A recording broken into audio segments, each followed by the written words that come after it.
G'day everyone, and welcome to the Feed My Mind podcast, and thank you for tuning into this frequency. I'm your host, Anthony Ross, and I'm here to feed your mind with the wisdom and insights from the fascinating guests I'll be chatting to. With the information in each episode, I hope to facilitate some critical thinking and help lead you on a journey of self-discovery for personal growth. If you like the podcast and want more information, head to our website, feedmymind.com.au, and follow us on social media. I'd like to give a special thank you to local Melbourne artist Hawaii 94 for that beautiful introduction from the song titled Forever. Alrighty, let's get stuck into it. Alright, we are live on the Feed My Mind podcast, and on today's episode we have Cameron Fox, the CEO of The Shaver Shop. So Cameron, welcome to the show. Thank you, Anthony. Thank you. Nice to be here. Cameron, I'd like to start if you could give a brief introduction of yourself, the company you work for, The Shaver Shop, and from there we can move into some of the nitty-gritty of yourself and being the CEO of a company. Yeah, sure. I'm Cameron Fox. I've been at, Shaver Shop now for the past 11 years. So I'm the CEO of the business, CEO and Managing Director. Prior to that, I was at Gillette for a period of about 10 years. And we listed about 18 months ago. So it's been a pretty good ride over the last 10 years or so. So we'll start with obviously your early career. You mentioned about Gillette. So yeah. Was that your first job out of uni or? No, it wasn't my first job. I think my first job was just trying to get cash. So probably like most kids, I was working everywhere. I was predominantly working in the retail sector. I was working for Coles. I was working in dry cleaners. I was working in lighting stores, which I was no good at, to be frank with you. In fact, I think I got terminated from one of my jobs because I pretty much blew up the store. Oh, really? Yeah. I won't say the brand name because probably do them a disservice. But I guess from a young age, I was really, just sort of throwing my hat in the ring and trying to get, a job in the retail sector. Dealt with a lot of customers, which was good grounding. And then I guess my first career job was after uni. So I did a uni degree in marketing. Yep. I was fortunate enough to, really get a dream job, which was with Gillette. And that's how it started as a grad, really sort of green grad at a multinational company that was a dream job in Gillette. Mm-hmm. So really fortunate. Yep. So from your early experiences, from what you said about working in the retail stores and Coles and also the lighting shop, what did you pick up from there, from a skills perspective that you think? I picked up that I'm definitely not suited to the lighting industry because I did almost blow up that one store.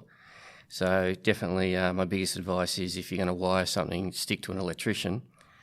But also what I probably think I learned is just, the diversity of dealing with all customers. And I think as a kid too, when you kind of learn a lot of things like respect. You have to respect the customers, how to talk to them, how to converse with them, customer returns, dealing with conflict. It's actually a great grounding for anyone sort of starting their career is actually on the floor working in retail. And what I want to quickly touch on as well is obviously your experience as a grad and how you found that, because I myself have also been on a corporate grad program. Yep. And obviously now in your position, how do you feel that uni prepared you for that graduate program? Yeah, it's a really interesting one because I think, on the one hand, to be frank, I think university, is largely theoretical. So I'm not sure in some respects how well it does prepare you. I think university obviously has a place, and it's great to get a bit of, challenges and learn a little bit of the discipline of study. Mm-hmm. But I think you've got to still have that practical knowledge. So, the better thing is going through a university degree, but also getting that rounding and balance, I think, through, doing everyday jobs, working in retail and learning from the ground up. So if you had to give any advice to the universities at the moment, based on obviously what you've seen, and if you have young people obviously working in your organisation, what advice would you give to the unis? Look, I think what some of the unis actually are doing now, and I've definitely seen they're doing really well, is more practical stuff. And, I think it's really important that, because, when you start university and you haven't actually got work experiences, a lot of it must seem like, what the hell is this all about? What's the for? What's the end purpose? How does this all work? So it's a bit like a jigsaw puzzle. And a lot of the times I think going through university myself, I thought, where does it all fit together? And the only way you experience that is actually in a workplace environment like Shaver Shop or wherever it is. So the best advice I think for universities is just to get aligned with, companies or corporations that support a grad program, and maybe they do their second and third year placements or whatever it is like they're doing. Yep.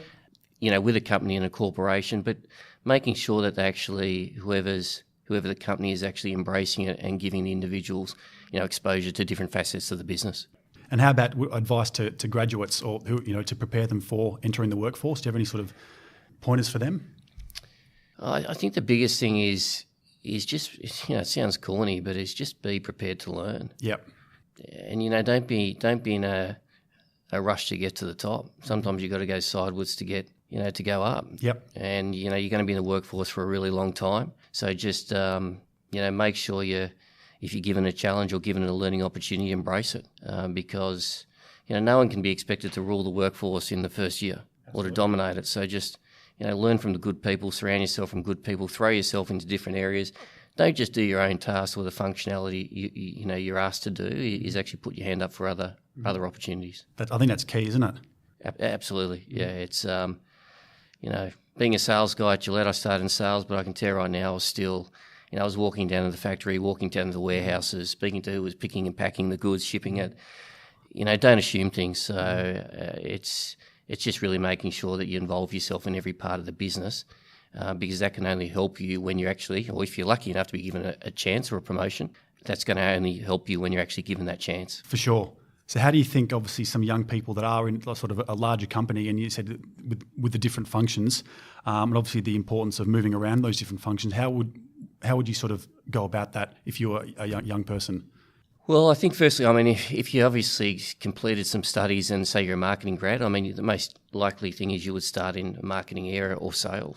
I always say start closest to where the customer is. So you may have a marketing degree. Don't get fooled into thinking that you should automatically go into a marketing domain, and anything below that is not going to help you, because it is. Start closest to the customer. I was a marketing grad, obviously at Gillette, but it wasn't long after I started Gillette that I actually wanted to go into the field. I wanted to actually service the customers and service the stores, because I realised that although I had the technical knowledge, I really didn't understand the business from the grassroots, and I needed to get that skill before I could, apply my sort of trade. So what do you think was some of the key things that you picked up moving from obviously the marketing side of things to the sales side of things? Yeah, I think, the thing I really, and it's not for everyone, but the thing I absolutely loved about sales is black or white. You've either hit your target or you haven't. Yep. There's no grey. Yep. And that can scare some people, but for me personally, I absolutely loved it. So, for me, marketing was something I really enjoyed. But personally, once I went to the sales domain, that resonated really well with me, and I've followed that sort of path for I think another 6 or 7 years at Gillette. One thing you just touched on was the relationship between sales and marketing. You've obviously been in a fortunate enough position to have worked on both sides of that equation. And one interesting observation that I had when I worked in corporate as well is I think most organisations, there seems to be a little bit of a disconnect between those two functions, sales and marketing.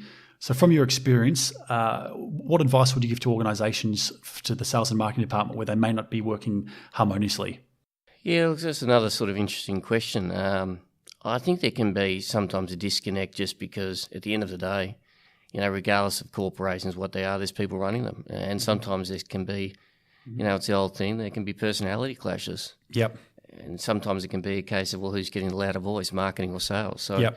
It can become a bit more perhaps personality-driven or ego-driven rather than, what's in the best interest of the customer. So I think that's really the key. Best advice is always just make sure, whether you're marketing or sales or any department, is you're staying close to the customer, and actually getting consumer insight firsthand. And then if you're both aligned on that, everything will actually fall into line pretty quickly. You'll have differences in opinion, and that's fine. That should occur, but ultimately you'll always be pushing in the same direction. One thing you touched on before is not focusing so much on the rush to the top. Obviously, for yourself, you are in the top job. What was that like for you, working your way up the ranks, obviously, to reach the top job here at the Shaver Shop? I think firstly is that I'll probably challenge you there a little bit with the top job is you're never really at the top job. Yep. And I know, again, it sounds a bit corny, but, the customer will still pull into line the CEO just as much as they would any other member of the business, and they should. So, the CEO is still accountable and should be accountable for the customer. So, from my point of view, the customer has always been sort of king, and hopefully that's, continues in the future, because I think that's what has made Shaver Shop successful. Yep. Being in your position as well, you've mentioned the customer a fair few times. How do you, obviously in your position, also stay in touch with what the customer's doing? Yeah, and I think that's probably the biggest challenge as you grow is there's so much, even with the listing, you tend to have different priorities, and ultimately you make excuses for not staying close to the customer. But, for what I do personally is I still make sure that I, just finished our Christmas trade. I spent 3 weeks in our stores selling. And not visiting the store with a notebook on hand. I'm actually just put the shaver shop top on and sell like all the other guys do. Yep. And that's really good experience for me personally. I get to see the guys firsthand, and also I get to experience what they're doing day in, day out. The challenge though as you grow is you used to be able to visit all the stores when we were 30 stores, but now we've got 115 stores. So visiting all the stores and folks, say prior to Christmas is actually impossible. You'd be on the road 4 or 5 months. Yep. But, personally, that's what I feel is just making sure that I can get out to stores as much as I possibly can and continue that form, I guess, as the business continues to grow, which is challenging at times. It's a tough one, isn't it? From what I've seen, I think it would be far more beneficial if a lot more organisations and their leadership actually go out there, because I think sometimes they can sit in their ivory tower and not really understand, like you said, the customer from that point of view. Obviously, being a CEO and working for a retail company, have you ever had any sort of undercover boss experiences where you've done anything sort of in store anything funny that's happened, or where you've surprised an employee and they haven't recognised you? Well, I actually used to do the undercover bossing long before there was a TV show. So I used to go around the stores and just turn up sort of unannounced. I do remember one scenario where I rocked up to a store. I think it was may have been Queensland or WA actually. I was Queensland actually. And I rocked up, and I usually just say I'm Bob from National Office. Yep. And I get a few sort of quizzical looks, and they say, "Oh, what do you do there?" And I usually just say support role. I support the guys. Yep. And obviously, one of the staff members didn't really buy into it, so she felt it was a bit odd who Bob was. So she'd actually rung our HR department in National Office to find out who Bob was, if there was a Bob that worked at the National Office. So then the HR director promptly rang me and actually said, "Look, we think we've got some strange guy in the store called Bob." Yep. And of course it was me. So, but getting a lot harder to do undercover boss visits or mystery shopper visits, because now most of the guys, and that's it's one of the interesting things with the publicly listed scenarios, most of the guys now obviously know my face and know who I am. So getting harder to do that. But I'm sure you've had a lot of insights though, obviously working there and obviously surprising some of the employees. But I think it also, it shows that you care as well, actually getting out to the stores. Yeah, well, you absolutely have to. And again, I actually think, I wish I should be doing more. So that's probably one of the things, I feel guilty about because I think, you talk about it's, the staff like to see it. They always, I think, generally appreciate it, but it's always really good learning for me as well in terms of just hearing how, some of the selling techniques that the guys have, what the challenges they're having to deal with. And you also, what always fascinates me is you always find one or two absolute gems out there. People who are just putting in an unbelievable effort day in, day out, terrific people, heart of gold. And they're just, that's actually what motivates me is when you actually see someone at store level that's got that passion for the business and they're just putting in 100% day in, day out. I guess that's probably the beautiful thing about, obviously, in your position as well. You get to obviously make, I guess, a lot of the decisions at the top and see them from a strategic point of view, but then also you can go into a store and see it actually being executed and how it's sort of working out on the ground level. Yeah, absolutely. And I think that's sometimes too when you're completely honest with yourself too is, we've done buying decisions or a marketing program, which, I've been accountable for, and you've gone to the stores and you've actually thought, yeah, this hasn't worked. Yeah. And, you've got to recognise that and you've got to try to learn from that. So, yeah, it's always a good opportunity when we're actually out in stores and get an opportunity to see firsthand what's going on. Have there been any sort of key insights that you've picked up, obviously, from any of your staff members or obviously from your time on the floor that you've actually come back with new ideas and presented to your leadership group? All the time. Yeah, absolutely all the time. And it's opportunities, it's issues, it's pressure points, things that are making their jobs a little bit harder, category opportunities, new product innovation. It may seem like a real semantic or that they've brought up at store level, but turns into a big opportunity. So there's absolutely always a list that you come back with and think, we've got to, whether it's an opportunity or a challenge you've got to work through. So one thing I want to focus on, obviously, is in your role as a CEO. I mean, a lot of people who are starting and a lot of people in the workplace obviously see the job title. From your perspective, how much do you think people look at you or judge you or brand you just purely based on the job title? And, have you been, a victim of that at some stage? No, I've never been a victim. I think people obviously would have a perception of you based on maybe a title, your CEO, but that's probably no different to any type of position. So I've never really been too bothered about what people think about my title if they don't really know me. But yeah, I guess people are going to have some perceptions based on a title like anything. One thing I want to talk about as well is obviously the importance of goal setting. Yep. From a personal perspective in your own life, and also obviously, how you guys go about setting goals, with strategy and vision for the upcoming sort of next financial year. Yeah, we have. I mean, it starts with your sort of strategy. Have a 3-year business plan. Obviously, the board of directors have significant say in the 3-year strategic plan. And then effectively you'll sign off and agree on a 12-month business plan and the action plans associated with that. So the board ultimately, set the strategy and the direction, and then that permeates all through the business. So, the department leaders will have a set of objectives, a set of goals, which they'll collaborate with, obviously. Mm-hmm. They have input into that. And then once we're sort of all, in alignment on, the vision, the objectives for the next 12 months from an executive point of view, again, that filters down through to the team members, the managers, and right through down to, the people who matter most, which is the folks at store level. And how do you go about communicating, obviously, that sort of vision and making sure that everyone at every level, from your management team to the board of directors to all the staff here at head office to the staff down at the ground level? It's tough. I think if anyone's completely frank, when you got a business that's now 700, 800 people large, and it's had significant growth over the last 10 years, that's one of the biggest challenges is you can, making sure that the message is consistent, it's interpreted correctly. Mm-hmm.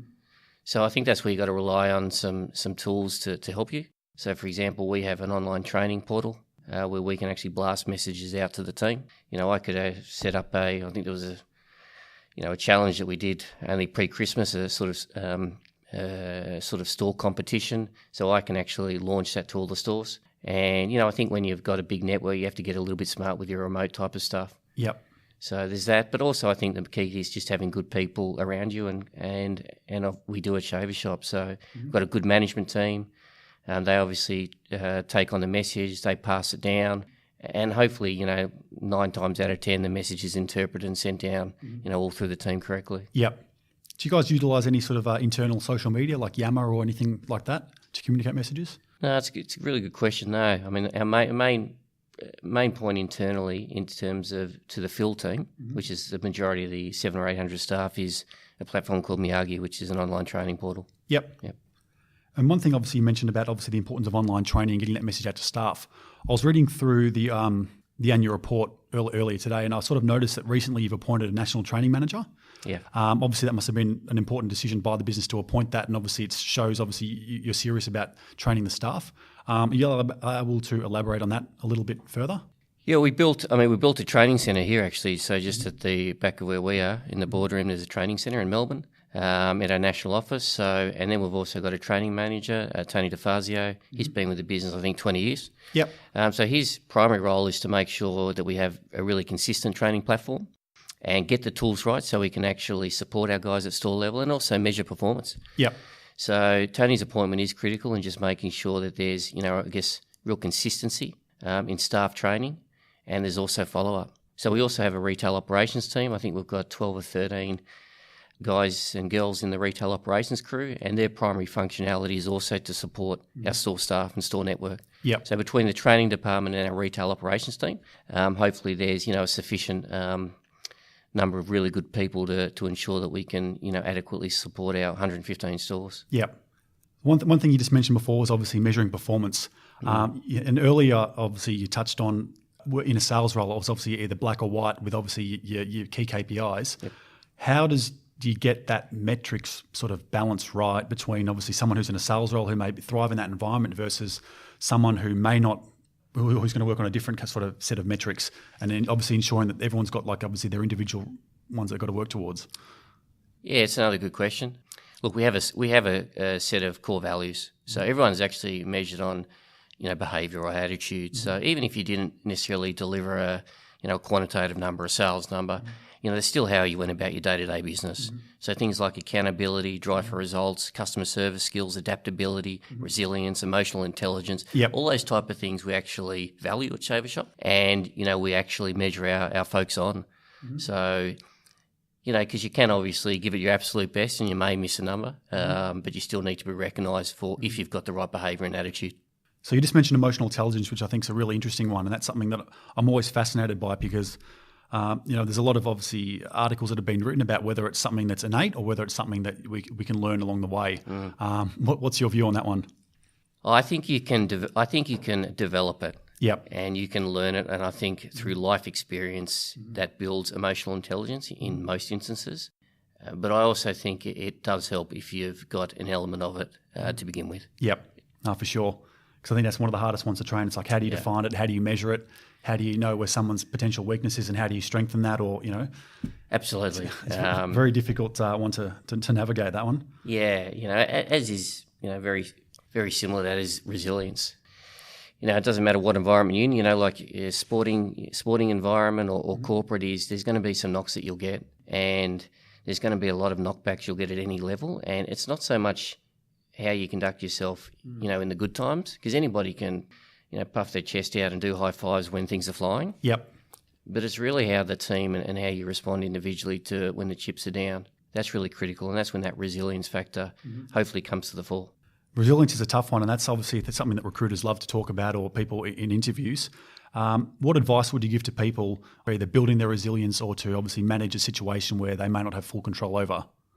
Yeah, look, I think if you're struggling with the resilience factor is, you really probably just need to, which is difficult, it's easy for me to say, but is, try to potentially not take things personally. Yep. In a business environment or a corporate environment, you're going to get some feedback. And, it may not necessarily, it may knock you for six for a little bit. But, take it as a learning opportunity. You've just got to try to understand that everybody gets knocked back. Yep. Everybody. And I've had more knockbacks or, challenges than I care to remember, or things where I've felt I've failed or I've let down the team or whatever. But you just got to go through it. You just got to try to learn from it and make sure you don't do the same mistake twice. Because everybody stuffs up. That's okay, stuffing up. Everybody stuffs up. But if you're just stuffing up or making the same mistake over and over again, well then, obviously there's a bit of an issue or a challenge. I think particularly, like you mentioned before about sort of disassociating yourself from the situation and realising that it is just obviously something you're learning up along the way. Yep. But we also touched on emotional intelligence. I think it's really obviously, from my experience, I think that having a high level of emotional intelligence makes it a lot easier to disassociate from a situation like that. Yeah, agree. So, say someone who's may not have a high level of resilience, or they may not have the highest level of emotional intelligence, and they are dealing with a difficult situation. Any sort of pearls of wisdom or anything that you've picked up along the way to help people sort of either reframe their perception on the situation or to think about things differently? Well, in terms of my own advice is sort of what I said before, which is just make sure that try to understand that it isn't personal. If they're struggling with a situation. And just try to basically compartmentalise as best you can. And it's okay if you take things a little bit personally, and need to walk around the block just to calm down or whatever. That's okay. But it's just once you've had that 5-minute time out, is compose yourself. Understand it's not personal. Take it constructively, and just try to apply yourself and move on and learn from it. Definitely. So one thing you before obviously mentioned about resilience wasn't being about walking around and giving each other high fives and everything like that. I want to link that to obviously culture, because obviously a lot of that comes down to the culture of the environment that people are working in. Yep. What sort of culture are you trying to facilitate here at the Shaver Shop, and also, how do you communicate that through so it obviously becomes embedded and becomes the norm, in the organisation? Oh, I think the culture we want is customer service driven. Customer service excellence, and it's got to be outside of that. We're trying to build a high performance culture, a driven culture, everything that our core values stand for. But it's easy said than done, because everybody operates a little bit differently. Yep. So I think all I can really try to do is lead from the front with regard to those values. If I'm getting out to stores as much as I can, and that's reinforcing the importance of customer service. And ultimately with accountability and drive for results, I sort of think if as a leader, if you say you're going to do something, you got to deliver on it. And all you can, I think, do is try to set the right example, and you hope that permeates through the team. Absolutely. Recognising that everybody, is also slightly different. So you mentioned before about personality clashes, and then you just touched on about everyone's different. How do you deal with different personality types from obviously people within an office environment, but also I'm sure there's a lot of different people that work across all of your store networks as well. I mean, it's just an inevitable fact of life that you're going to come across different personalities. Yeah, and I think that's probably the challenge for most people, isn't it? And I'm no different. Yeah. I'm probably a very driven guy. I'm quite direct. I'm very passionate at what I do. So for me, the type of personality type I struggle with would be, someone perhaps who is not quite so passionate about things and is not quite so driven. Yep. But again, you have to recognise you've still got to get a job done. So you've got to try to get the best out of everyone. Yep. So, it's not easy, but I think all you can try to do is potentially adjust your style, adapt your style as much as you can to get the best out of every individual. So you just touched on being driven. What drives you? It's just always been that way. I mean, I can't really articulate, why. It's just something that, when I've come to work, I've always enjoyed it for a start. And I think that's the key, is if you enjoy something, you don't really view it as work. You don't view it as you're putting in a massive amount of hours because you actually enjoy it. Yep. So, if I tell people the amount of hours I work, sometimes they get quite alarmed, but it's never been an issue for me because I've always loved what I do. Yep. So, and just to give the listeners an idea, this is about 6:30, 7 o'clock on a weeknight. So, obviously, Cam's putting in the long hours to get his wisdom out there with everyone. So we are appreciative of your time. To be frank, that is pretty early for me. So, but yeah, no, it's. Yeah, I mean, I think I really mean it. Is anyone who's in a CEO role or a senior role, it's a pretty privileged position. There's a lot of great people out there, and to sort of get an opportunity to lead a company is a massive honour. So if the worst thing about the gig is you've actually got to work extra long hours, there's probably, you're probably losing a bit of perspective, I suspect. Yep. So obviously leading a company and being in your position, how do you manage your time? Well, I have a very supportive family. I think that helps. So, look, they recognise that I do work long hours, and that's part of the gig. But in terms of balance for me is, after hours, I mean, yourself, I run into you at the gym. Yep. And then on the weekend, I try to go really hard Monday to Friday, and then on the weekends I try to spend as much time with the family. And then when the kids go to bed, which is usually pretty early, I usually do get out the laptop again and do a couple of hours work. But, again, I try to make as much time for the family on the weekends. Absolutely. I think that's critical, isn't it, finding that balance? Yeah, which for me personally, and I think for most people, hasn't come easy. Yep. I think in the younger years I probably didn't have any balance. I was probably just 7 days a week non-stop. Yep. But that's not sustainable for anybody. So I think as I've gotten a bit older and hopefully a bit more mature and wiser, I really recognised, just how important the family time is. So, and that's important to me now. And I make sure that I spend the right amount of time with my family over the weekend. So obviously you've been in the role nearly 10 years now. What advice would you give to other CEOs or other sort of people in management positions where they are putting in the long hours? What have you picked up over that period of time that you would advice that you'd give to others about finding that right balance? And it's obviously knowing when to switch off, whether it's turning the phone off or, going for a walk or dealing with stresses, what is it advice that you'd give? I think the only advice I'd give is, you just need to find the balance in whatever way it is. And that actually is different for everyone. You can't tell somebody that, you need to have a holiday if they don't want to have a holiday. Yep. Balance for somebody might actually be, running around the block at 10 p.m. at night. It might be checking with the family. It might be going to the pub. So it might be going on the golf course. So I just think it's important that regardless of the seniority of the role, just in terms of when you're under the pump, is just still being able to have time for the thing that you actually enjoy, what you're passionate about outside of work, and just taking a moment, to sort of chill out or do whatever you do. It sounds a lot easier than it actually is. So for once, I think once you obviously call it, the daily grind, once people get on that treadmill, to try and find that extra time to do what it is they're passionate about, it's an extremely difficult balance.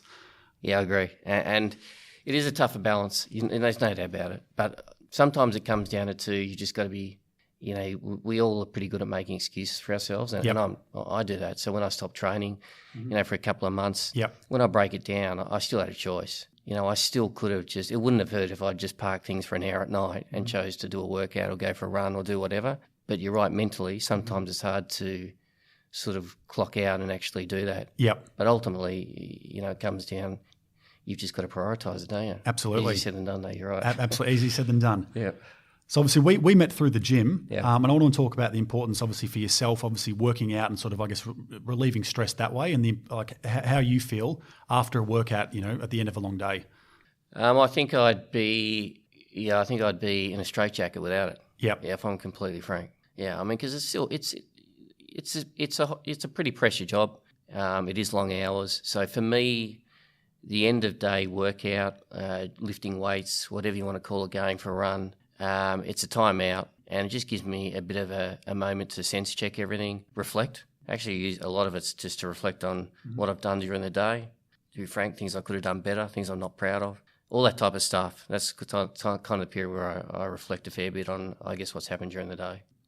It's not easy though to have obviously we spoke about emotional intelligence, but having that emotional intelligence to actually pause and reflect. And one thing that I've sort of picked up over the years is I just find that people don't do that enough, and I'm not too sure why that is. Obviously, I think it's great that you spend that time obviously thinking about things, because I think that's the only way that you can actually learn, grow, and develop is by actually looking inwards. Yeah, it's an interesting one. I agree. I mean, and that's something that's absolutely critical, and you've got to just be. Self-reflecting is critical, and also just being honest with yourself when you're doing it. There's always times when you reflect on your own sort of performance and how you handle the situation or how you conducted yourself and thought you could have done it better. I wish I'd done it a different way. And, it's just important that you go, right, next time I'm in that situation, this is how it's going to go now.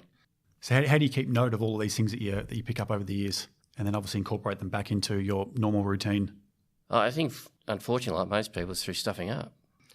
It's through stuffing up and learning. You mess something up. It's like the balance. I may have worked 6 or 7 days a week for a long period of time. How do you learn that that's not right? Well, obviously the balance gets a bit out of whack, and you've got to do a bit of corrective action. Yep. And it's the same thing with, from a business sense, as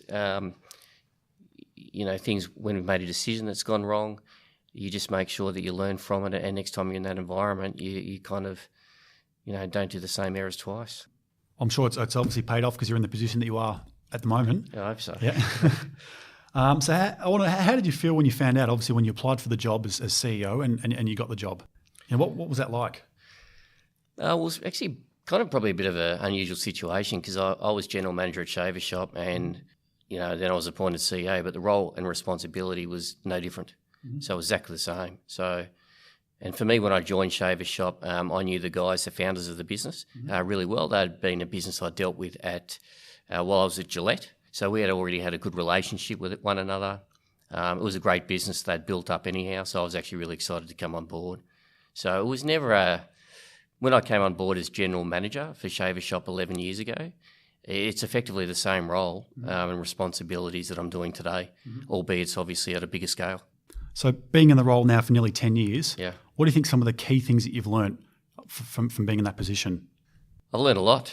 I've learned a lot about myself and about the industry, about the customer. The best thing I think I've been fortunate enough to have is the business. I've managed the business at so many different phases of growth. When I joined, it was a family-operated business. It was entirely franchise-owned. 5 years later, we sold it to a high-wealth private equity syndicate, which I was obviously closely involved in and leading. And then, only 18 months ago, we listed on the ASX. So, it's been an incredible sort of ride and journey over the last 11 years. I've learned different things through the phases because the business has been at various cycles so different. It's had to adapt. And I guess as the business has grown, I've had to grow, and my skill set's been challenged because the skill set that was required today is really different than what it was 11 years ago. And you know what? It'll be different again in a couple of years. Absolutely. And it has to be because the business has to keep growing. So you mentioned obviously just then about skill set. What are some of the key skills that you think it takes for an aspiring CEO, for a current CEO to be successful in the role? Well, I think the biggest one is first and foremost, you've got to be a strong leader. If you can't lead people, you're in a bit of a world of pain. So I think leadership is obviously critical. And in a retail environment, it obviously helps, I think, to have an affinity with the customer. You've got to be really customer service orientated. And all the basics, you've got to be able to communicate well with people. You've got to be accountable.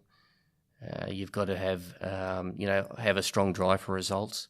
And you've got to be adaptable as well, because you're going to be thrown in the middle in different scenarios, in different environments. And obviously, as a leader, everybody expects you'll be able to sort of nail it in every situation. Yep.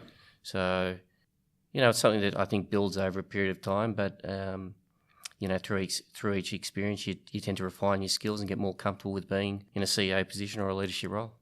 And obviously on the skill sets you mentioned before about obviously, to quote Stephen Covey, is continually sharpening the saw. So what are you continually doing to obviously grow and adapt your own skill set, whether it's formal education, informal education, a mentor, what do you do to continually grow and develop in that sense? Yeah, my whole philosophy on that has always been practical. I mean, how am I learning and growing? The business forces it. I mean, I just spoke about how much the business has evolved and changed over the last 11 years. Mm-hmm. And, I've been privileged enough to be leading that phase, that period. So, you have to adapt and evolve and grow and develop as a person, or there's just no possible way you can lead a company or a business like Shaver Shop without growing, because it has grown so much over the last 11 years. So obviously it's had a very interesting journey over its sort of 30-year lifespan, going from a family-owned business to obviously being bought out by a private equity firm, and then obviously now it's listed on the stock exchange. Has there been a moment in your 10 years that you've been here that's been sort of pivotal for your growth and development? Look, I think there's been a lot of sort of moments or milestone events has been critical. I think the biggest learning, ironically, probably occurred in the first 2 years, when it was a family-run business. Mm-hmm. And that's the interesting thing. A lot of people say, well, it's a publicly listed company, it must be really tough. Mm-hmm. If I'm completely frank, the toughest period was when I first joined Shaver Shop. Because, I was had a lot of sales experience at Gillette, but I was now managing the entire company. And it was a family-run business, and I was taking over effectively their baby, 3 owners who'd run the business successfully. I respected incredibly highly. And now they were giving me this business to make sure that it continued successfully on its journey, and they were going to remove themselves from the business. Yep. So that was actually pressure, because that was thinking, to be frank, it was like, if I stuff this thing up, I'm going to let down 3 guys who I respect terribly, and they've built up, the whole families and livelihood around this business. And it was also the franchisee culture. You'd had back then 30, 40 franchise owners who obviously all had passionate views on Shaver Shop, had been generally long-term franchise owners as well. So had a lot of experience, and it was a really interesting period. Yeah. Everybody's I guess like anything with marketing, everybody's a marketing expert. So you have to take, the values and opinions of 30 to 40 franchise owners on board. Yep. And there's a lot of benefits of that. Having everybody so passionate actually can be tremendously beneficial to a company. But it also can mean decision-making can be a little bit slowed down as well, and you have a few challenges that you wouldn't experience, say, what we do now in a corporate-type environment. For sure. So one thing I did notice from the annual report is obviously over the last few years you've started to acquire a lot more of those individually owned franchises, and now obviously to corporate ownership. Is that part of obviously long-term strategy to gain more control over the direction of the brand and the company, or...? Well, the answer is yes. Strategically, we've been buying back the stores, within strict sort of financial parameters over a number of years. Yep. And the reason why we do that is, well, there's a couple of things. I think when we didn't have any stores or owned and operated stores, there's an element of you lack credibility. Because if you're not actually running and operating stores, well, you're really just taking the royalty clip. You're just taking the money from franchise owners, and you really got limited skin in the game. You've got no credibility. So that was one of the reasons why we wanted to do it, to demonstrate we could run corporate stores effectively, which we did. And the second point was just financially. Our stores are fundamentally profitable, very profitable. We've been going 30 years. We've never had a store closure. There's not a lot of sort of retailers, in this space within Australia or globally. Yep. What we do is very, very unique. Mm-hmm. And that's what appealed to me in the first instance and why I joined this business, because apart from the great people, it's a really unique business model.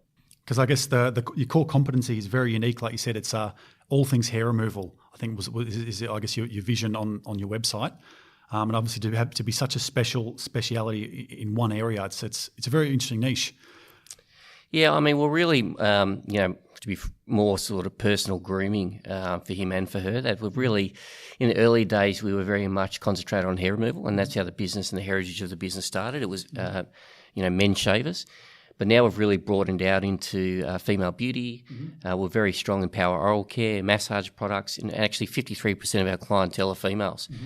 So we've really expanded from, I guess, the once male-centric, place that just sold men's electric shavers to a real personal grooming destination for both him and her. And that's where a lot of our, our growth and product innovation continues to occur is, actually outside the grooming domain, which we've been able to capitalise on. That's actually, it's a very interesting point in the way that obviously the business has transformed over the years. Like you said, from purely a male hair removal sort of grooming company to obviously, now you said 53% of your customers are female. Yeah. So obviously that's a transition I'm sure that's been happening over a long period of time. But how have you as a business sort of looked at that strategically and saw obviously the opportunity in obviously servicing the female market? Yeah, well, I think it's been a gradual process because we've actually got a really loyal customer. Mm-hmm. And the business has always been successful. So there's always an element of you're a little bit cautious when you expand into new categories and start changing your store design because you don't want to ostracise your core market or the market that's been loyal to you for forever and a day. And we do have a phenomenal men's grooming business and men's electric shaving business. So what we've really tried to do is just, do subtle changes with our store design. Colour palette changes. We've moved away from blues and greys that we used to do to more orange, whites, gender-neutral type colouring schemes, I guess. We've opened up our shop fronts as well to try to make it a little bit more accessible and increase, I guess, the browsability of our stores. And then we've actually started to embark on, introducing new products, new categories, new ranges, to ensure that we're, catering for both him and her market. So one thing I did notice as well on your website that you've partnered with a couple of sort of key female brands this year. I think it was Veet and Scholl. Yep. So that's obviously been a big decision for you guys to obviously bring them on board as a supplier. Yeah, we bought that through Reckitt Benckiser, who distribute in Sydney. They're obviously a very big company. So that was a partnership that we launched last year and was really successful for us. And absolutely the Veet Precision Trimmer. Scholl's obviously a really well recognised brand. But other partnerships we've had as well, on the female side of things have been particularly successful for us as well. So, the Reckitt Benckiser's, I guess, been an extension to our existing portfolio. I'm just reflecting on what you mentioned before. I just think it's fascinating how your whole business has changed from a male-dominated business to 53% now of your customers are female. That's a pretty remarkable transformation. Yeah, well, I think the other thing sometimes you can forget is the ladies are often buying the products for the man. So our categories are quite seasonal and very much gift-giving lines. So, our big selling times are Mother's Day, Father's Day and Christmas. So it's often the lady that's coming to the store and might be buying a men's electric shaver, a beard trimmer, a body groomer, for the brother, the husband, partner, whoever it may be. So, absolutely. The ladies have always been a key part of our market. They've obviously always been buying often for their partner, wherever it may be. But then obviously, if they're in the store buying for their partner, why wouldn't you showcase some female beauty products and female-related products? And that's obviously the opportunity that we've been able to tap into, which is, in hindsight, it's probably a bit of a no-brainer, but we've probably taken a while to address that. But now we're certainly starting to capitalise on that. So you touched before on demographics, which I think is an interesting one. So how do you guys, obviously, as a company, sort of identify? We'll start with trends. How do you identify what's going on in the market, sort of what's hot, obviously, and then to know what products are going to be successful? Yeah, one of the fortunate things with our business is we've actually got really big brands and great suppliers. A lot of retailers have gone down the path of own brand, and I understand that because it's a way of protecting margins, enhancing margins, which in the current climate's critical. But we've got very, very strong, reputable brands, Panasonic, Philips, Gillette, obviously, Oral-B, Wahl. They're universally recognised brands and they're quality brands. So we've got the suppliers also giving us intelligence on what's happening overseas. We work really closely with our suppliers. Mm-hmm. So we obviously also, look overseas for new product innovation. Mm-hmm. And also by just staying close to the customer again. And that's where, going on the floor and walking on the floor and finding out what's happening firsthand can obviously give you your best form of insight into what could be the next big winner for you. Yeah. So what do you think about obviously some of the social changes that have happened over the last couple of years? And particularly I'm going to focus on guys for this matter. Yeah. Obviously there's a trend, towards beards. Yeah. And I know a lot of sort of organisations have changed their corporate policy, from their clean shaven policy to now allow obviously beards. Yeah. Do you think that's had an impact at all on you guys? Oh, definitely. When I was at Gillette, when I started at Gillette, if I'd walked in there with a beard, I would have got walked out the door. No question. I would have been given a backhander from the boss. Yep. If I'd rocked up with a 3-day growth, that would have just been seen as, completely lazy. So, and now it's, beard has become absolutely acceptable as long as it's groomed. I think in a corporate environment, there's no issue with it, and that's without doubt has benefited the likes of Shaver Shop because it is now, I guess, acceptable. And we're finding certainly growth across beard trimming category phenomenal for probably now the last 4 or 5 years. For me personally, that's been a game changer when the iTrim stubble came in. Yeah, I know that one. That was like the biggest game changer for me. Yeah, that's funny you mentioned that. That would have been about, I reckon that was 5 years ago, 6 years ago. Probably 6-7 years ago when it first came out, and that was just changed my life. Yep. Yeah, and we benefited from that. So that was one. That was a VS brand from Conair. They launched that and did a great comms strategy as well. Put it on TV. Mm-hmm. Great product as well, and absolutely went gangbusters. Yep. And being Shaver Shop, we obviously benefited from that. So perhaps I think the juiciest question I think of the topic that we're going to talk about today, I think, is more obviously what's happening from the retail environment from like an industry perspective. Yeah. Particularly, obviously, you guys have got a blend of physical stores versus online stores, and Amazon have recently entered the market here in Australia. You know, whether they've been successful or not is up for debate. But you know, what do you take of what's going on in the retail environment as a whole at the moment? Yeah, I think, I mean, we're fortunate from the point of view that, you know, we're a genuine omni-channel retailer. You know, online's an important business to us and it's a really growing part of our business. And we're also got a bricks and mortar business. So from our point of view, I think sometimes, you know, bricks and mortar retailers have viewed the online as a bit of a threat. But the reality is it's an opportunity. There's no doubt customers are looking more for convenience, and they are, I guess, perhaps ordering more and more online and exploring more and more online and getting more education online. But the bulk and the majority of purchases obviously still done in store. And I think that's the key when it comes to, I mean, Australians still love to shop. We still love to go into store and actually touch and feel products. And when it comes to our products like shaver shops, you know, like we sell body groomers, for example, is just one example. A body groomer is you might explore online and you might do your research online and you might buy online, but the majority of customers, you know, will still want to come into store, get that expert advice and actually understand, you know, what product is right for them because, you know, let's be honest, if you're buying a body groomer, it's going into some pretty sensitive areas. You probably want to make damn certain you've got the right product. Well, there's a lot of manscaping that goes on, you know, in society at the moment. So there's a hell of a lot of manscaping. You want to make sure you've got the right product for that. You'd be a manscaper, wouldn't you?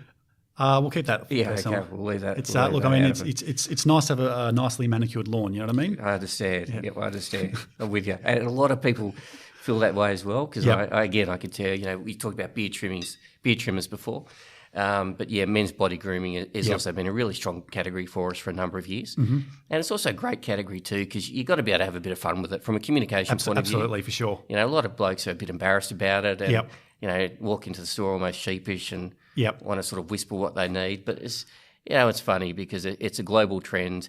Australia is actually a little bit behind a lot of the markets overseas, and it's a big category for us. So certainly nothing to feel embarrassed about, that's for sure. Yeah, absolutely. Like it is a very sensitive subject for a lot of guys to talk about, and obviously, like I said, I think humour is probably the one way that you can sort of break that barrier down to make it obviously much more sort of socially acceptable and for people to speak about what they're doing. Absolutely. And I mean, if you look at it too, if you think about the aspirational elements, a lot of our athletes now, you know, cyclists, bodybuilders, you know, they actually are going hair-free. And, you know, I think the younger generation, the millennials, you know, going hair-free will become sort of status quo. So it won't be a big deal, you know, for males or female. So you mentioned before, obviously, about the ability to go into a physical store and obviously touch and feel it and have that sensory perception of what it is that you're buying.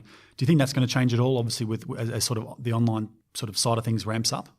Oh, no, I still think customers, and particularly Australian customers, always want to go into store and demand a really good in-store experience, as they should.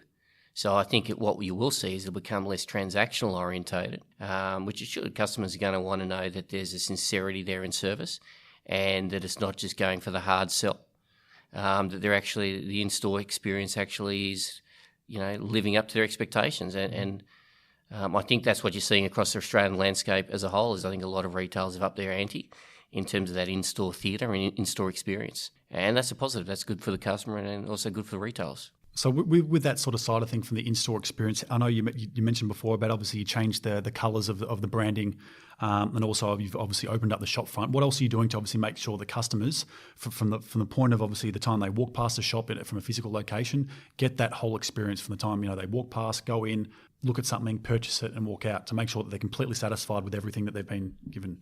Yeah, I think the first thing we start is the staff training. Because if you're coming to a specialist retailer such as a shaver shop I think there's an element of, you know, the staff are going to know their stuff. So that's really where the staff training is critical. And there's an awful lot of investment that goes into making sure that the guy's product knowledge is actually up to speed. As a specialist retailer, if you don't understand the product, it's very difficult for you to actually recommend the right product to the individual or the customer. And there's actually a hell of a lot of work that goes into that because a men's shaver, you know, at the end of the day, an electric men's shaver, let's be honest, they all look the same. But it's actually what happens underneath the casing which determines how good the shaver is. You know, the actual motor, the motor speed, the blade quality, whether it has a pivoting head, whether it's washable. And then also it's the products like the pre-shave and the post-shave products that you've actually got to recommend with that because you might have a great electric shaver, but you may actually not be using the right pre-shave. You may have sensitive skin. All these type of things actually need to be trained on our store staff, and we need to just make sure that when the customer does come in, when they explain what their concerns are, what they're looking for, that we can recommend the right product for them. Outside of staff training, we're also doing a lot of things like prototypes and store design testing. We launched a new store in Belrose, New South Wales, which is our biggest store format that we've done. It's 210 metres, so it's about 2 times bigger than the normal shaver shop store. And we implemented a whole lot of new category layouts, new category ranges, clear segmentation of each categories, lifestyle imagery. We actually had a couple of new units developed specifically for us as well. P&G developed an incredible new shaving unit that we installed there at the front of the store. And, basically the customer picks it up and it tells you every single thing about the shaver. You pick up another shaver and it tells you the differences between them. It's an incredible unit. So it just helps with the customer's in-store experience and a bit of theatre as well. Is that an interactive, like an app, or like an app on an iPad or something? Or yeah, it is interactive. So it's basically sort of a patented technology from Braun. And they've sort of done a couple of trials in Germany, and we were fortunate enough that we're obviously a big partner with them in Australia. And we were just fortunate enough that we wanted to do something pretty special. And they partnered with us, and we've installed in the Belrose store, and we'll obviously monitor results, see how it goes, and we'll take the key learnings out of the Belrose store and we'll apply them to the other stores. It's like anything. Anytime you do a big trial, you want to make sure you take the good stuff out of it and apply it to the rest of the network. So you spoke before, obviously, about training the staff and knowing the right products, so obviously they can give the best service. Yeah. You would have experienced this over your time in the industry. Obviously now, with the availability and access to the internet, I think a lot of times now consumers have got far more knowledge on the product generally than a lot of like retail staff. Yeah. Sometimes I've experienced it many times that I'll go into a store and I'll know exactly what it is. I've researched, I've looked online, and then you'll ask a question in store and they've got no idea what's going on. Mm. Yeah, and that's where it's, again, the importance of staff training is critical, because the customers become so much more savvy. You're spot on. So the emphasis on staff training and staff quality become more important. But the fact that the customer's more savvy, I don't think it's a bad thing. And you're right, there are a lot of customers that come in and they know exactly the product they want. And obviously the way you deal with that customer and interact with them is very different to somebody coming in just saying, I've got to buy a shaver for someone for Father's Day or Christmas. Can you take me through a bit of the difference between the products and what's good and what's not? You mentioned before about the importance of obviously partnerships and obviously the relationship you guys have with partnerships. How do you guys obviously view your partners, and how do you sort of work with them to ensure that it's a mutually beneficial relationship? But also obviously you brought on some new partners last year with some female brands. Yep. So how is that working for you guys in terms of the working relationships and also sourcing new partners? Yeah, I think by and large, our partnerships with our suppliers are really strong, and that just goes to, I think you've just got to make sure that you deliver on your word. It's like anything is, if you say you're going to do something, you've got to do it, and we expect the same in return from our suppliers. So, we're not looking for, necessarily everything that goes back in the background of their operations. If they say they're going to do something, if they're going to launch a product, we expect that to occur on time and in full. But at the same time, they should hold us accountable, and I think they do. So I think ultimately why you've got a really successful business and a strong business and you're selling a lot of product to the customers, obviously it's in everybody's best interest to support you, including the suppliers. For sure. So, why we're strong and why we're selling product and we're driving the category growth, I think suppliers are pretty happy to get on board. And one thing I thought was fascinating was I was looking at the latest investor presentation on your website, and one stat which sort of really struck me was that 89% of your total network sales come from products which are sourced from just 10 of your suppliers. Yeah, that's a good pickup. Which I thought that was really interesting, because that obviously almost ties into, I think they call it the Pareto rule, like the 80-20 rule. That's almost identical to that at the moment, those stats. Yeah, most things in life do fall in the 80-20 rule, don't they? So, yeah, and that's probably where we've got 3,000 products on range, but effectively the top, it's the top 30 to 50 products actually account for the bulk of the sales. And that again is where the staff training and merchandising is so important, because we're a small store. So we obviously can't, our average store is about 80 metres square, so we obviously can't have 100 brands in our stores and support them with the same amount of inventory. But we're just fortunate enough that if you look at those brands, they're actually, global brands, and they're very, very strong. And we work well with all of them. So again, when you're talking about the likes of Philips, Braun, Panasonic, you've got a pretty sort of good 10 to 12 stable of suppliers there. And obviously working with a publicly listed company, what's that been like? Obviously you list on the stock exchange, I think 1st of July 2016, so it's been 18 months now. Yeah. What's that journey been like? It's been interesting. Yeah, it's been interesting. Yeah, in many respects, fortunately for me, the role hasn't really changed. I've still been able to focus on, the stuff that I should be focusing on. And that's because I've got a pretty good team around me. But there's no doubt that, when you're a listed company, there's obviously, a little bit more demands and expectations of the role than there would be as a private company. Now, the psychology of the market, I think, is one thing that's fascinating because, like I said, you don't have to answer this question if you don't want to, but I did notice that late last year in September, there was a 32% drop in the share price in one day. The market is very much driven by how consumers perceive the company as opposed to actually what's going on in the company. What are some things you got to say on that? Well, look, all I can obviously say is the market forces determine share price. So, that's one of the, I guess, the learnings though from being a CEO of a listed company, and anyone who's involved in a listed company, is that the share price will go up and down. Sometimes it's obviously outside of your control and independent of any results that may or may not be occurring. All you can really do is make sure you're doing the right thing by the shareholders, and that's trying to execute your plans. Regardless of whether the share's bouncing up or down, at the end of the day, it still comes down about the now and what you're doing now and making sure that your fundamentals are right. And I think that's the key. As long as you remember and as long as you're focusing on what drives the business, as opposed to the share price going up or down and worrying about that, then hopefully, in the long term, it all works out for shareholders, most importantly. I think it'll be pretty difficult though, obviously as a shareholder, or even and I know like a lot of analysts put pressure on you as soon as they see something like the company drop that much. That's when it's obviously rings alarm bells for them, and that's when they start publishing it. It's almost a self-fulfilling prophecy in a sense. People start to read it, they panic, they'll either buy or they'll sell at that stage, and that's when it really starts to mess with, obviously, like you said, the share price, when obviously the fundamentals of the company haven't changed at all. Yeah, look, it's just human nature, isn't it? No one likes to see the share price go down. So, it's perfectly understandable that the analysts and the shareholders get concerned when the share price goes down. That's completely to be expected. And so again, but from my point of view, all I can do is make sure that we're, focusing on the right areas and we're driving the business forward. And you've just got to believe that in the long run, if you keep delivering your results and you deliver on your plan, that the price will ultimately look after itself. So one thing we were talking about, obviously, before we started recording was the board of directors. Yep. So just from obviously your experience now working with a public listed company, how do you find working with the board of directors? Yeah, I've obviously had a fair bit of experience dealing with boards, and I'm a board member myself. So I'm one of 5 board members at Shaver Shop. So, I run the company as a CEO, and I'm also the managing director. But my experience with boards has really varied, but it's all been a hell of a lot, good experience, and I've learned a hell of a lot too. The board I dealt with when I first joined at Shaver Shop were the founders of the business. So, and they'd actually run stores, they'd built the thing from grassroots up. So that's a pretty full on experience. Mm-hmm. You're going to board meetings. I remember they would last 12 days. 12 days. It felt like bloody 12 days sometimes. No, it was 12 hours. And the guys they would throw absolutely everything at me. Everything at me. And there'd be a couple of times you always end up in punch-ups. Yeah. But, that's not, I know it seems weird to hear that, but that's not a bad thing because it's the passion. Everybody's heart's in the right place. And even though everybody can get a bit worked up at the time, it forces you as a CEO to learn everything about the business. Because you've got these 3 founders who know everything about the business and they're just testing out every bit, making sure that their baby's going to be okay. Yep.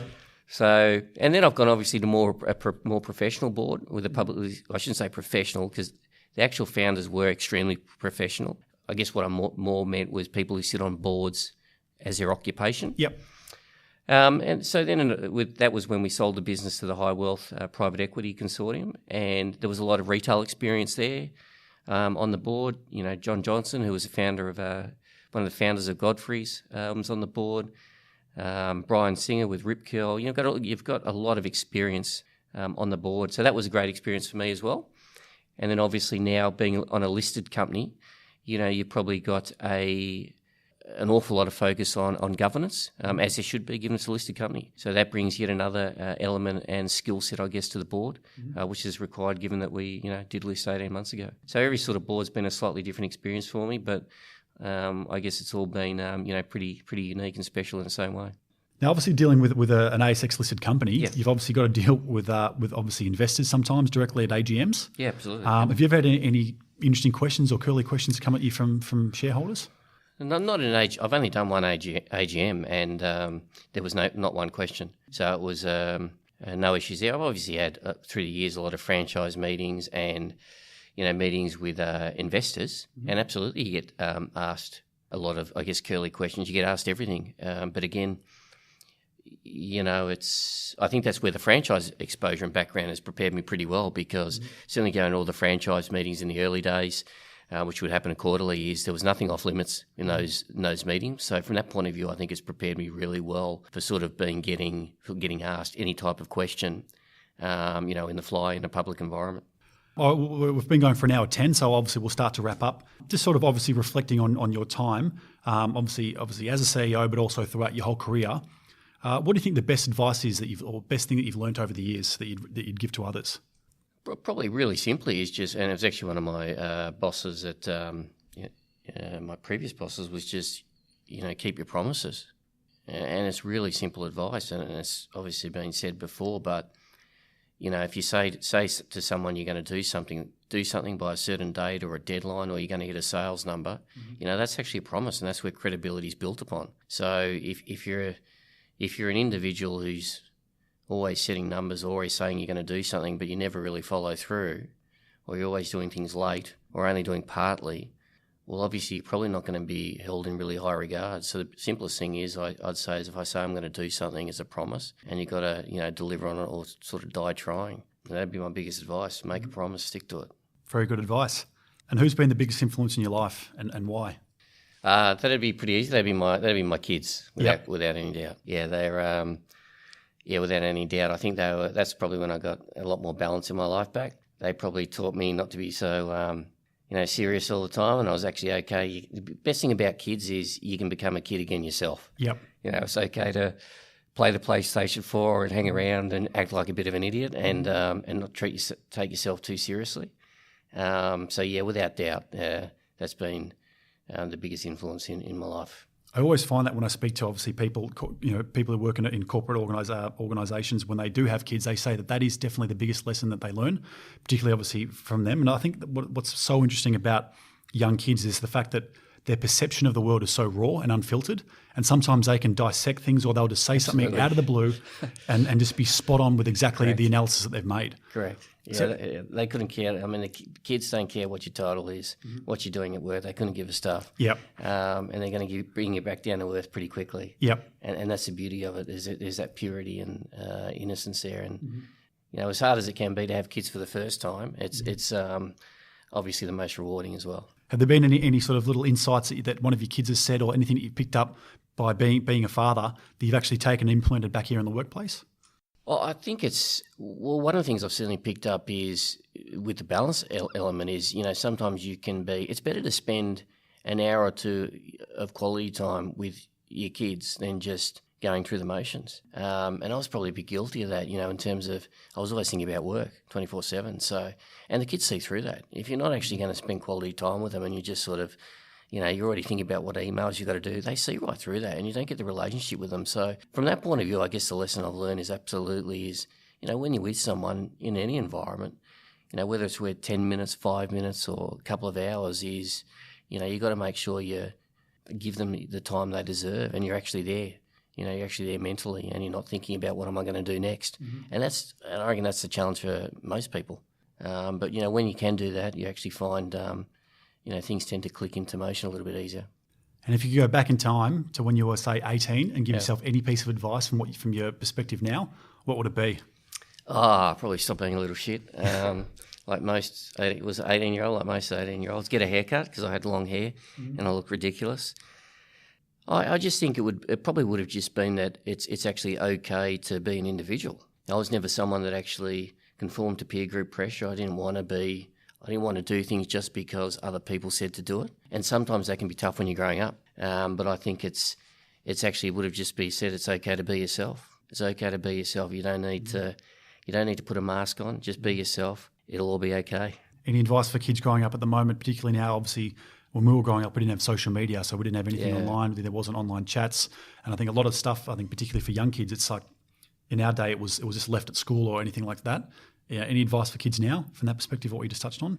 Yeah, and I think that's just such a different environment from when I was a kid, and it's, it's really delicate because, some of the stuff some of the damage that can be done through social media comments when you're a young kid is terrible.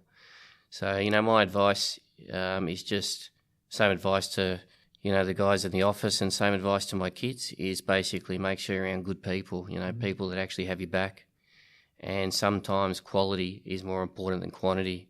You might have one great person who's your mate or your friend that you can trust and you're doing well with that. Better to have one person who's got your back than, 20, 30 people who Absolutely. don't necessarily have your best interests. And that'll change, obviously, as people grow as well. But, I'm a big thing with my daughter as well. One of them is, if you are on social media, never write bad comments about people that may even be misinterpreted. If you do have something to say to somebody that's, might be viewed as sensitive, you always say it to their face.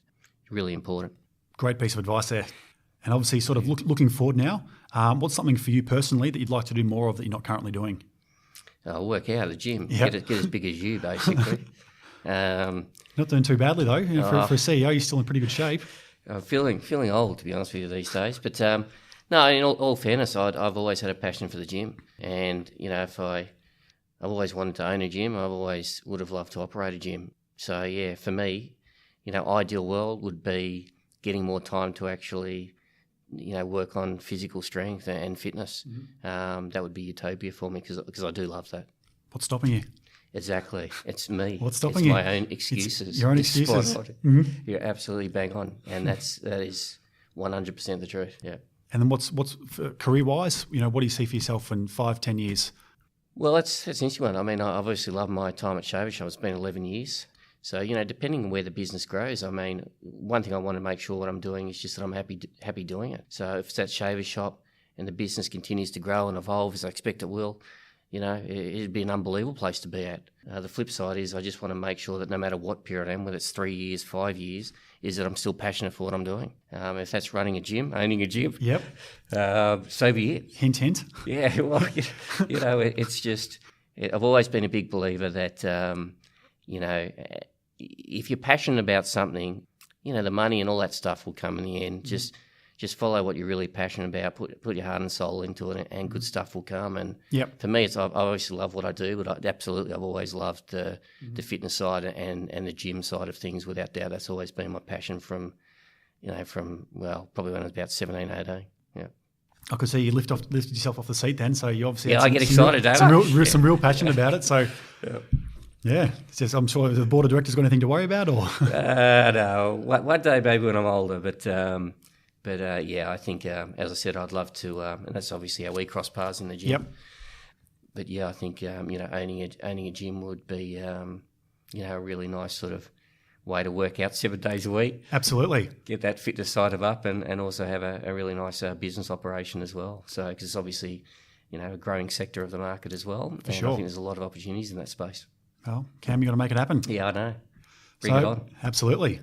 So we'll finish up. So any advice you'd give to other CEOs? Any pearls of wisdom that you picked up over the years? Look, they don't need my advice. I mean, if you're a CEO, you've got there for a reason, haven't you? So I'm definitely not arrogant enough to think that they need my advice. So no, I'll just say good luck to them all. Yep. And how about people who are that sort of wanting to take that next leap to become a CEO? What about people in that position? I think it's similar advice that I've given, probably sort of, we've touched upon over the last sort of hour. It's first and foremost is you've got to be yourself. I think there's a lot of people who are out there sort of looking for coaching or mentoring, and that's almost the buzzword. And, a lot of mentors out there who can provide support and guidance for people, but ultimately, you've got to ultimately be comfortable in your own skin. And I think the biggest thing is if you're wanting to become a CEO is just make sure, again, similar advice to when you start, is throwing yourself in positions where you can learn and grow and you get outside your comfort zone. And if you keep sort of getting pushed in outside your comfort zone and growing and learning and keep nailing roles and opportunities, well, maybe one day you will get that opportunity. Very good advice. And for those young people, either the Gen Ys or the millennials that are sort of just entering the workforce or have been in for a couple of years, what advice would you give to them? Well, they won't probably like it, but because it'd be patient. Be patient. It's, career it's not a sprint race. It's not a 100-metre race. You're potentially going to be there for 20 to 30 years in a career. That's kind of the reality. So You know, an element of me is don't peak too early. It's okay to actually get the building blocks right. And then, you know, once you get your opportunity, your sliding doors moment, you'll be ready and, you know, you'll nail it and you'll never look back. But what you don't want to do is actually push too hard and get an opportunity and you don't actually have the skills to nail it, because then you actually may have damaged your career and you may end up going sideways or even backwards for a period of time. So be patient, get the building blocks right, and then when you get that sliding doors moment, because you will, if you're delivering results, you will get noticed and you will get that opportunity, and just be ready for it and you'll never look back. Perfect advice. I think we might finish up there. Have you got any final remarks you'd like to make? No, none. Thanks for having a chat, and I think I need to get back to the gym now because your biceps looks like my legs, basically. It's a warm day, so the veins are popping. Yeah, I think you've always got the t-shirt on though, don't you? Got the tight top on. If I had guns like that, I'd have a t-shirt on as well. Now, for the episode show, we're going to take a selfie so you can see. No, you're all good. Can't wait. All right, mate. All right, well, Cam, thanks for being on the show. Really appreciate it. Thank you, and best of luck with your endeavours too. I think it's a great initiative you're doing, and I hope you really get this thing off and running and have a huge amount of success too. Me too. Awesome. Thank you. Thank you for taking the time to listen to this fascinating episode. I hope you got as much out of it as I did, and there might be a few pearls of wisdom in there which you can use and implement into your ways of being. If you like this podcast, please subscribe on your app, and I'd be extremely grateful if you write a review and share your thoughts. More information can be found at feedmymind.com.au and also on our social media. Thank you, and stay curious.